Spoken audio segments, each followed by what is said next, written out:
je suis contente avec vous ce soir. Je reviens de Paris où j'ai passé des auditions dans un comedy club avec ma copine. On était sur la même line-up, elle et moi. On était concurrentes. J'ai perdu.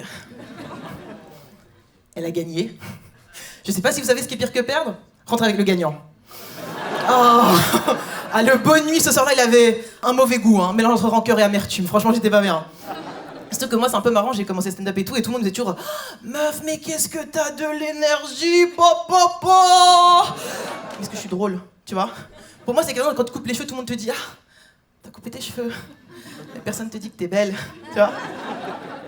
Comme entre nous ce soir, je vous cache pas que moi, j'ai commencé stand-up, c'était pour pécho. Oh, j'avais la dalle. J'avais la dalle. Mais... bonne. Célibataire. Drôle. Tout ce que les hommes ne cherchent pas. Donc j'ai daté des humoristes. Pour vous, parce que je suis généreuse, j'ai tenté l'aventure. Il ne faut absolument pas y aller, ok? C'est un calvaire, no go, on arrête la mission, ok? Donc j'ai daté des hommes anonymes, des moldus. Quelle horreur!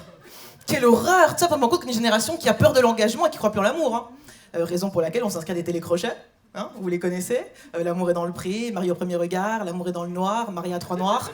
Bref, c'est compliqué. Non, c'est compliqué. C'est compliqué de fou. En plus, récemment, j'ai regardé Love is Blind, Habibi. C'est pareil, sauf que c'est halal, ils se touchent pas. C'est la même chose, c'est cringe de ouf. Love is Blind, c'est cringe de ouf, c'est cringe de ouf.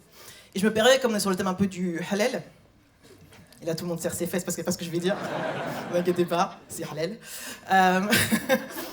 Dans la vie de tous les jours, moi, souvent, je porte un petit foulard, un petit turban, et donc on me prend pour une équipe qui n'est pas la mienne. C'est pas grave, je suis joueuse. Voilà. Et la fois passée, je vais chez un gynécologue. On va apprendre à bien se connaître. Franchement, on va poser les bases, on va apprendre à bien se connaître, ok? Je suis chez la gynéco, et je me rends compte que mes réponses sont pas en accord avec ses attentes. Elle me pose plein de questions. Elle me dit pilule? Je dis non. Elle me dit vous êtes vierge? Non. Vous avez des rapports? Ouais. Elle réfléchit. Je dis non, vous inquiétez pas, en fait c'est parce que je suis en couple avec une femme. Silence. Elle me regarde. Elle regarde mon turban. Elle me regarde.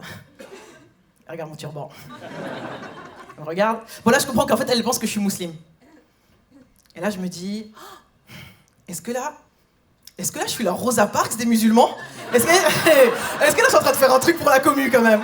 Et en fait, et je vous jure, je me sentais mais tellement investie d'une mission ce matin-là que moi j'ai pas osé lui dire que j'étais pas musulmane. J'ai tellement pas assumé les gars qu'en partant j'ai dit hey, mashallah.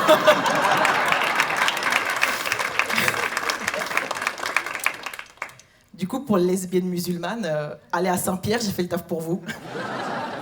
Dites que vous venez de ma part et le frottier gratuit. Et merci pour m'avoir écouté, c'est tout pour moi. Franchement, j'ai passé un bon moment avec vous.